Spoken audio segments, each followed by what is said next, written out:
actually fine. So let's start with, if you want to build your pro-feminist case, let's do it. Sure. So, I mean, I kind of did it a little bit here. Let's go, if you don't mind. Let's go a point at a time. Okay, sure. So, as I talked about a little bit regarding stronger families, this idea that stronger families, in a way, includes shared responsibilities and shared parenting. So when both parents are involved in the child's life, it leads to, as I talked about, higher levels of children. For example, the girls end up earning more money when they end up going into the workforce, and the men end up spending more time with their children. So I think that's just kind of one example of a way in which that is a stronger family. Is that they make more money? Well, for the women, they make more money. Yeah. So how does feminism promote better outcomes for their children? For their children directly? Yeah. There's various ways. I can go back to, if we want to go to... because the family is really important, right? Yeah, I agree. Do you consider the family to be mommy, daddy, child? Not necessarily. What do you consider the family to be? I don't think there is one singular definition. For example, I am a child of divorced parents, so they've been divorced since I was about 2 years old. Yeah, but if you have divorced parents, are you a family? Well, I would say that I have a family with my mom, and I have a family with my dad. But you're not a family. Well, with those people, I'm not a family. They are your family. Correct. But you're not operating as a family. I would say that my mom and I were a family, and my dad and I were a family for that time period. So you had two families. Yeah, in a sense. Okay, so do you think that was stronger? That was a stronger family unit? I actually do think so, because we're assuming that the two people splitting up would be better than them staying together. And I do think in my situation, it was better that my parents did end up getting divorced. So in an ideal situation, of course, having two parents in the household is better. It's going to be much better, right? Yeah, 100%. Yeah, I'm not disagreeing with that. So how is feminism assisting with that by promoting alternative lifestyles? Wait, but I didn't say that the nuclear family with like one mom and one dad is necessarily the best thing. I said two parents being in the household. What's better? I think that same-sex relationships can be just as good in terms of flourishing for children involved. Okay. Yeah. So let me ask you this. If three men who are homosexuals wanted to adopt a baby in a throuple, would you support that? I haven't fully fleshed out my views on in terms of multiple people marrying, so I'm not sure. I just haven't looked into the data on it. Well, you just said to me that feminism strengthens the family unit. Yeah. And I asked you, why is promotion of alternative lifestyles something which promotes family units? And you said, yes, that would be an alternative lifestyle, right? When you say it promotes alternative lifestyles, that doesn't mean that I accept every alternative lifestyle that may be out there. Which one? Okay. So I was talking specifically... Which ones do you accept? I would largely accept that same-sex relationships of two individuals of the same sex would be. Now, three? Okay. No, probably what not. if they were brothers? What if they were brothers? Yeah. No, I don't. Yeah, I'm not a fan of incest, Andrew. You're not going to... Well, I don't understand. You just said if two same-sex people had a child, right? You would be fine with that, right? No, not if they're related. Just because. Wait a second. Why? Hold on. Why not? When you ask me a question like that, there's so many presuppositions surrounding it. For example, do you think two men, but they both abuse their children? Do you think they're good? That's a good family? What presupposition did I add? You added a presupposition, or you added something to it that they're related. Of course, then if they're related, then they shouldn't be in that relationship. The same way that if they're abusive, you wouldn't then they shouldn't be in it. That standard wouldn't even apply. Like if somebody was fourth cousins to somebody or third cousins, he probably wouldn't care. So it's not just the relational aspect. In this case, though, there's no harm which is applied that I can detect if it's two consenting adult men, right? And they're in a relationship and they're both brothers, why shouldn't they be able to adopt, dude? Well, I mean, if you want to get into a conversation, I don't want to get into a conversation around the ethics of incest. I think it's not a conversation around the ethics of incest. It's a conversation around the idea of alternative lifestyles being somehow better because you promote alternative lifestyles. Right? You don't have justification to stop other alternative lifestyles. So once again, just because I say that there are certain alternative lifestyles that are a possibility, it does not entail that I think every single alternative lifestyle That's is fine. the case. So tell me what your objections are to this alternative lifestyle. What? I'm not really sure. You don't know. Wait a second. No, but wait, Andrew. I haven't looked into if there is research behind three people raising a child. I know there's the phrase that it takes a village to raise a kid. Okay, great. So let's try this a different way. If two brothers adopted a child, they were in an incestuous relationship, they can't reproduce. You agree with that, right? Sure, yeah. Okay. And let's just say that there was a trial run where there was like, I don't know, 5 of incestuous brothers that were tracked. Okay. Well, and we were able to, and it's a low sample size. There's probably not that many. But let's just assume for a second that the outcomes of the children were good. And all the available data said the outcomes for the children were fine. Would you support that? I don't think so because I don't know how I feel about the idea of 2 brothers. It's not the fact that they're, because I think if they're in a relationship, like, are they just raising a child together? Are they also having sex with each other? Romantic? Yes. I think then you're mixing, for example, like normal familial relations with a type of romantic and sexual relation. I think there is research on this that shows that if there is that type of relationship that happens in an incestuous relationship, it does kind of pervert the meaning of family in that type of way. I see, but not when it's 2 homosexual men. I don't necessarily think so. Why? Because I don't think that you would just be basing both of these arguments on stigma.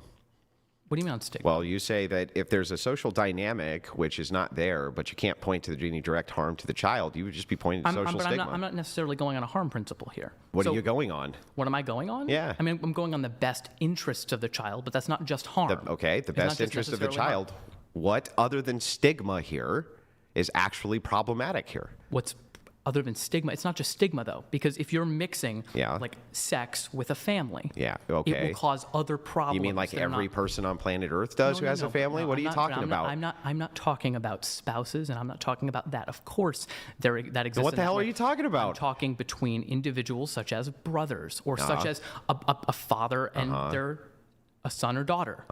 That will lead to a perversion of the family dynamic because it's not the same. But 2 homosexuals won't. I don't think so. Why? Why? The only association that I can get here is stigma. The only thing I can think of here is stigma. It's not stigma. I think it would lead to worse outcomes for the children. Now, based on what? Hold on. You're stipulating. Yeah, based on what? Based on the already available data that what already available data? Of children who are products of incestuous relationships or experience incest. They're not experiencing incest. They're raised by, if the mom and dad are both parents. But if it's the case that the outcomes for the children are on par with the outcomes of other homosexuals, what would your actual objection here be? The problem with this type of argumentation is you're stipulating out the exact thing that you can do the same thing. Give me the stipulations and I'll give you my objections. But the thing is like, here we go. I just want to know, other than stigma, what would actually be the objection to this family unit? What? I'm saying that it probably wouldn't lead to better outcomes. Based on what? You're stipulating that it would. What are you basing that on? Already available data. There's no already available data of men and women who are married and are related. Yeah. And when they have biological children, not for adoption.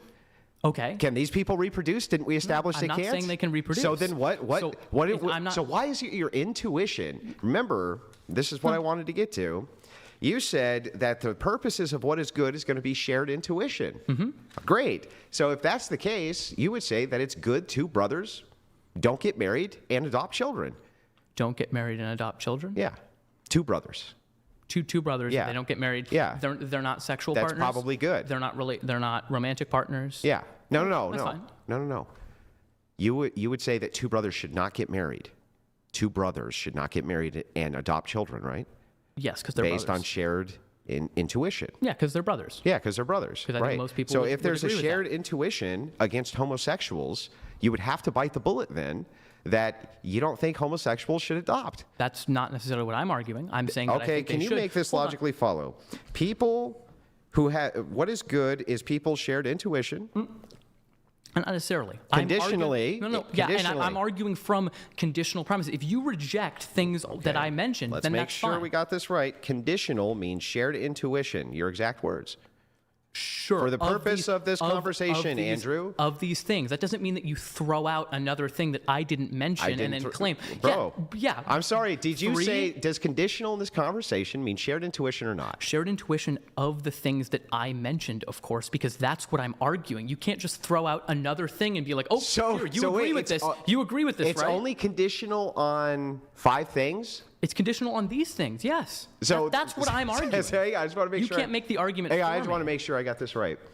So when it comes to this, we're not talking about shared intuition anymore. We're only talking about shared intuition when it comes to your few arguments against feminism, because you don't want to take an actual position. No, I am taking an actual position. No. You don't. You say these are conditional positions because I don't want my worldview to be investigated on these positions. Andrew, the reason I don't want it is because, no, listen to me, because this is what you do is you go down a meta-ethics rabbit hole where you try to reduce a view to absurdity, and then a conversation that was, hold on, because a conversation that was meant to be about feminism, it is about feminism. Then is dragged out into a 3-hour debate about the fundamental precepts of reality. And I think that gets so away from the conversation. Didn't you say that alternative families are good?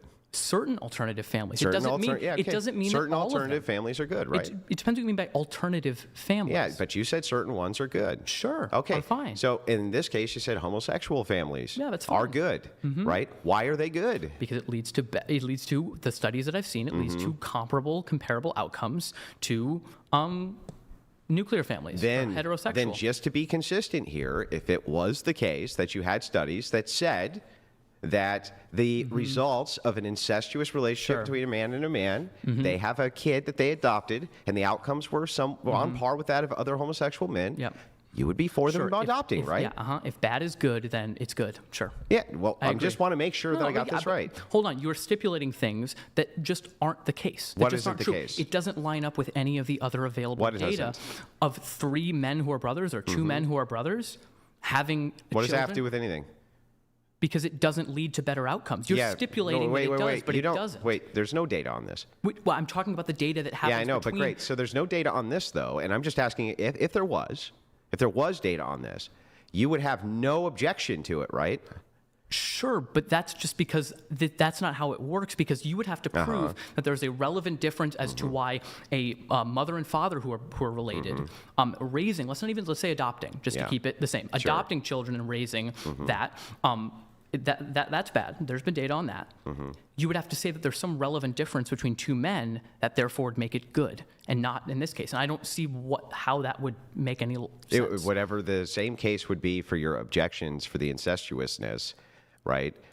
Being some type of problematic caricature, even though we had a data set that said it was the outcomes for the child seemingly were okay. Do you think that you would still object to the incestuous part of this? In the 2 dad's cases, but not the heterosexual case, then I think you're just stipulating that that's going to be the case here and not here. And I don't think that makes sense. Perfect. So then, my first argument is just conditional.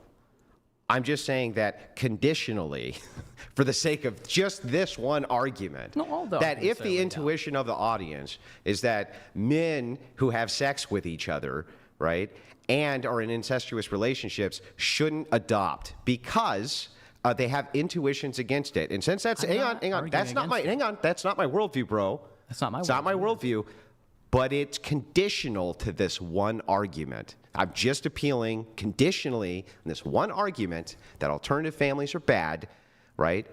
And the reason they're bad is because they're shared intuitions against men doing these things. So that is fine. Yeah. And I'm not getting into a debate about alternative families and whether they're good or not. Wait, but I'm sorry, you did, though, because you said that alternative feminism pushes alternative families, and alternative families are good. It allows for alternative families, pushing and allowing for a different. Right, so I'm just saying that conditionally, my argument back is that as long as we have a shared intuition, men against alternative family structures, that's good. For this debate, yes. For this debate, that's good. Absolutely, because I'm not arguing in this debate right now why then that's alternative perfect. families. Then I think that we have taken care of this one on alternative families, just conditionally. If you intuitively don't like that shit, it's good. We both agree. Moving to the next point. Okay, sure. Yeah, okay, ready? Fine. Yeah, so all of these are conditional statements on if you agree that those things are good. Well, then I will just give a counter conditional that, well, if you just have an intuition that this guy's a fucking idiot, then he loses the debate. It's a conditional. I don't believe that, but it's conditional. That's fine. Wait, but I'm arguing that these things are good. So, for example, would you agree that healthier families is a good thing? Yeah, well, we haven't established what I think a family is yet. Okay. Do you think healthier families, in your view, is a good thing? Yeah, in my view, a healthier. But hang on, we're equivocating though, because I don't want to talk past each other and equivocate. Where you say family, I say family, and we pretend that we're saying the same thing. To me, a family can be a cross-generational or nuclear family unit. I think the cross-generational unit's even better than the nuclear family unit. I think that if it's the case that you take away the female or male component from the family, it necessarily weakens it. Necessarily weakens it. Based on and what here's why. Evidence well, not only available evidence, but we can see what the outcomes are. When children have the mom and the father inside of the home, and we also see what happens with single motherhood, the rates of abuse, various things like this when the father is not in the home. And this is usually initiated by women. Women are the ones who are the overwhelming initiators of the destruction of that family unit. Sure. So from the data set that I've seen and what I've looked at regarding the health and well-being of children, it is true that children do better in a house where there's a mom and a dad than just a mom or just a dad. But that's because there's two parents in the house, not necessarily Then because... explain lesbians. What? Then What do you explain mean? the lesbian conditions. What about the rates of domestic abuse with lesbians and the outcome for lesbian children is not the same as that of gay men. They do not have the same outcomes. So all that would prove then is that two men can raise a child, but then maybe two women should. So then you think that, I just want to make sure then two lesbians raising a child, we should be, because that's not so healthy then. Hold on. If the data shows that it would lead to worse outcomes for the child, no, because if you're making an argument about domestic violence rates, which I haven't looked that much into, it's also abuse rates towards children. Once again, conditionally on that statement being true, then it would probably not be best for the children. Okay. So I'm in agreement so those alternative lifestyles. So if two gay men, right, they have a child, and I was able to prove, that the children of gay men inside of the narrow study set, right, that you've probably looked at, I don't know if you have the studies handy, but I'm sure that I can reference them really quick, that the outcomes are just a little bit worse for children. If they're raised by homosexuals rather than adopted by heterosexuals. And we know that every single child in the United States gets adopted, every single one, all of them, 100%. Right. Like not foster care, Then that would make a good case for why homosexual men probably shouldn't be allowed to adopt, right? I don't think that's the case. Why? And here's the reason. Because I bet there are certain heterosexual relationships among certain people that are better than others. So you talked about, wait a second, but you're saying if it's hold on, no, but you're saying fine. Would you say an intergenerational family, you talk about that, you said that's better than the regular nuclear family, right? Generally. So would you say that because an intergenerational family is better, that therefore regular nuclear families are because both of those family units, right, are still superior to any of these alternative family units. Well, hold on, but you made the claim that if gay men who are raising a child, it's slightly worse. I'm not a utilitarian. You are. No. You're saying it's You're a harm reductionist, not me. No, I never made a claim of harm reduction. Yes, you did. You're ascribing this to me. Are you a harm reductionist? I'm not making that argument here. Are you a harm reductionist? You're trying to pin me down. Just answer the fucking question. Are you? I would say largely I ascribe to threshold deontology. So not just utilitarianism. No, threshold deontology. I think it's Where's both. the threshold before we switch to utilitarianism? I don't think that there are black and white answers to a lot of these questions. And that's because I don't want to ascribe a worldview, Andrew. Okay, I just want to make sure I got this right. You're a threshold deontologist. So I just make sure I got this right. Threshold deontology is you believe in a universal form of ethics up to some threshold, and then you switch over to utilitarianism. I think there's a balancing act between the two. I don't think that there is. So what's the threshold? I don't think there is one threshold for every single situation. So it's just intuition. No. Wait a second, Andrew. Just because we can't draw a specific line in the sand where two things differ doesn't necessarily mean there isn't a difference. It's the same thing as a Sorites paradox, and it's the same thing with the fallacy of the heap and the pile. Yeah. Okay. So the thing is, that's fair. If you want to say that there's a threshold fallacy in there where you can't ascribe from when one thing changes to another thing, right? I just want you to remember later in the debate that you said that when I make that same fallacy back when we get to a different topic. But just remember that you said that. Fine. Okay, great. Sure. So we have that. Yes. Now, back to feminism and why it's so great for society. Let's start with how does it reinforce heterosexual normative behaviors in society? How does it do that? What do you mean heterosexual normative behavior? Like that they ought to act in a specific way? I don't think it does, and I don't think that's a bad thing. Yeah, okay. So why is that a good thing? Because I think it's better if individuals have a more expansive version of masculinity or femininity that they can adopt into. So I don't think the man, wait a second, I don't think the man always has to be the provider, and I don't think that the woman always has to be the stay-at-home Yeah, those aren't individual. masculine or feminine traits. Well, that's largely things we ascribe to masculinity. Oh, and is it? femininity. What is masculinity first? Well, it's hard to say exactly what it is. I mean, Well, what do you consider it to be? I think it is considered a lot of traits such as, I don't know, courage, Do you confidence, think that assertiveness. I don't think men- they're real. I don't think they're actually real categories. Do you think that if a man is sick and he's in the hospital, right, because he has cancer, that other men consider him to be less of a man because his wife's providing? No, No, but of wait course a second. not. But it's not. But it's not. Of course not. It's not based exactly Wouldn't on she be that. considered more feminine, in fact, by the fact that she's taking care of him while he's so sick, she's doing her wifely duty? I don't think necessarily. But I don't think you can also ascribe masculinity and femininity to these rigid categorizations of things. Yeah. So what is it? What is it then? What is I- masculinity? What is it? I don't think there is a comprehensive thing. I actually agree. I don't think that masculinity and femininity are good categories to go off of because it reinforces already gendered norms there. So I'm not really positioned. Well, on let me this. give you a counter then. Okay. The reason that we utilize masculinity and the reason that we utilize femininity is because we're ascribing virtues to men and women, and they're shared virtues. So you would agree with me that courage is a shared virtue between men and women? Yes, but hang on. Okay. You would agree with me that temperance, shared virtue. You would agree with me that generosity, Correct. perhaps shared virtue, things like this, right? And they aren't exercised differently. What's that? And I don't think they're exercised differently. I'm not even saying that. Okay. So Fine, let's they're start with shared So virtues. you agree I'm that fine they're with that. shared, right? Yeah. But here's the problem, Okay. and here's where we get masculinity from. If it is the case that one sex does or does not apply one of these virtues, the social cohesiveness and the destruction to society drastically increases in comparison to the other sex. Meaning, let's take courage, for instance. Okay? Now, if females, right, lost courage when it came to dealing with intruders and things like this, right? If courage was not kind of on the menu there for social protection, right? Society would get objectively worse. Yeah. You would agree, right? I think so. But Yeah, if much worse. men lost courage, there wouldn't be fucking society at all. And so that's why it's ascribed as a masculine virtue. Because if men don't apply this virtue, society fails. Or if women don't apply this virtue, social cohesion and society begins its collapse. Okay, fine. But I don't see how that necessarily boxes things into masculinity or femininity. I think if women started not... How does it not? Hold on. I think... How does it not, wait, bro? Can I explain? Yeah, go ahead. Okay. So I don't think that if women just suddenly stopped expressing courage, it depends. We'd have to define what courage means. Like, what if women, by courage, you're courageous, maybe a woman doesn't want to get out Literally of bed and raise her whatever child. definition. Okay, fine. If she doesn't want to take care of her children, if every single woman decided they weren't going to take care of their children, and let's say, I don't know, breastfeed their children, do the normal things that you would ascribe that women either ought to do in their role, I think that would lead to the downfall of society. Well, let me give you an easier one. Temperance.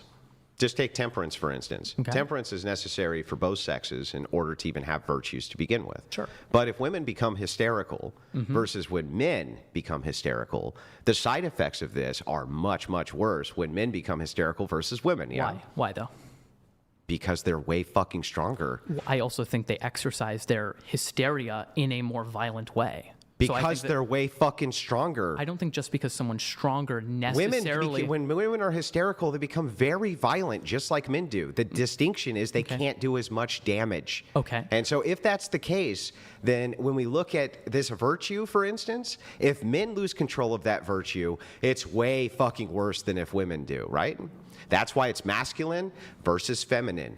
Virtues are associated with the masculine and the feminine. Okay, so I'm just curious on the view. What would be a virtue that I guess if women lost that virtue, it would be worse for society Chastity. than men?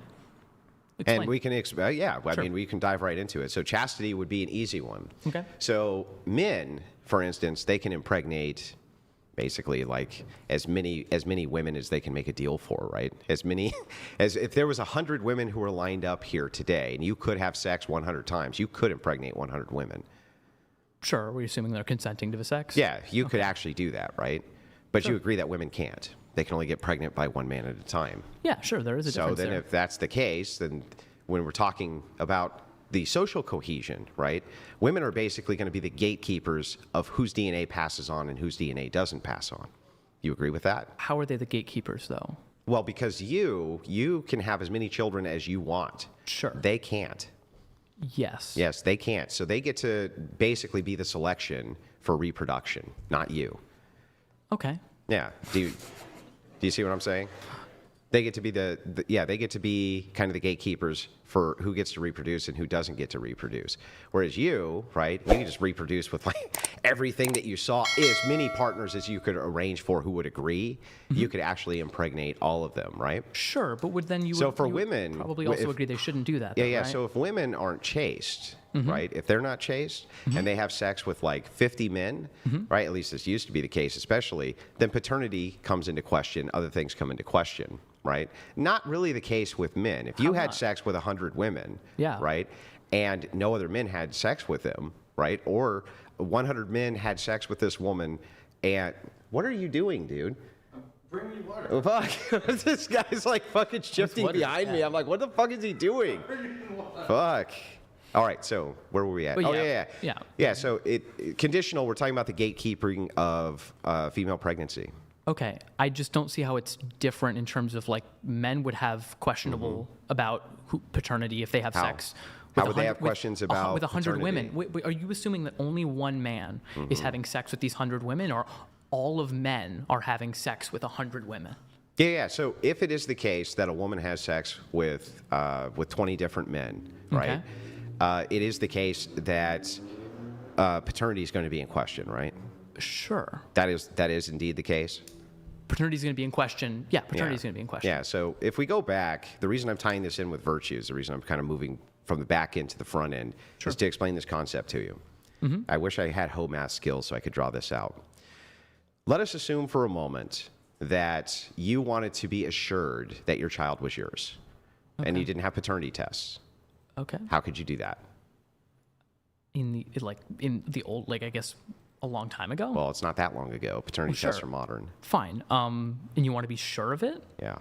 I guess then only you would be having sex with your wife or something like that, or you would want to have sex with a woman who wasn't actively having sex with other men at the same time, and I think that's perfect. I think that's a perfectly normal boundary. So wait, to hang have. on. What is the last thing you just said? You would want to make sure what? That you and your wife were the only people having sex with each other. Right. I think there's nothing wrong with monogamy. What would be a good tell for that? What do you mean? That she wasn't having sex with a lot of men before you, right? Wait.